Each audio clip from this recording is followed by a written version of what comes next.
At narito na naman ang mainit na balita mula sa mundo ng social media na hatid sa inyo ni Madam Chika. Isang controversial na issue ngayon ang pinag-uusapan sa buong bansa matapos ang mga bagong ebidensya na naglalantad ng mga plano di umano na ikinubli ni Vice President Sara Duterte. Mula sa mga hindi inaasahang impormasyon at pagsisiwalat ngayon ay muling binuksan ng mga issue na maaring magdulot ng malalim na epekto sa politika ng bansa. Ang mga dokumentong ito ay naipahayag sa isang pambansang news outlet kung saan ipinapakita ang mga detalye na ilang proyekto at desisyon ni VP Sara na hindi pa nailahad sa publiko. Sa kabila ng mga ito, itinanggi ni VP Sara ang aligasyon ito at inilinaw na ang proyektong ito ay pawang mga hakbang para sa kapakanan ng nakakarami. Pero ang mga ebidensya na inilabas sa patuloy na pagtutulot ng mga katanungan.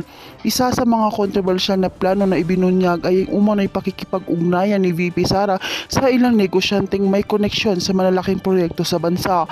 Ayon sa mga dokumento, ang mga negosyanteng ito ay may interes sa malalaking kontrata sa gobyerno, isang bagay na ikibrahala ng iba na maaring magdulot ito ng hindi tamang pagkakakitaan. Isa pang ibinunyag ay ang isang proyekto na naglalayong magsagawa ng malalaking infrastruktura na may kaugnayan sa mga lokal na pamahalaan. Ayon sa mga informante, may mga plano itong nakakapekto sa isang rehiyon na tila hindi isinaalang-alang ang mga pangangailangan at kapakanan ng mga tao. May mga nagtatanong kung bakit ito dumaan sa tamang proseso na kumonsulta sa pagsusuri. Ayon naman sa ilang eksperto, ang mga hakbang na ito ay may mga espeto na maaring magsanhi ng hindi pagkakaunawaan at pagbigay ng maling impresyon sa mga namamamayan. Ang mga aligasyon ay patuloy na pinag-aaralan ng mga otoridad at ayon sa mga eksperto, magiging mahalaga ang pagsisiyasat sa mga pahayag na ito upang matiyak ang integridad ng mga publikong opisyal.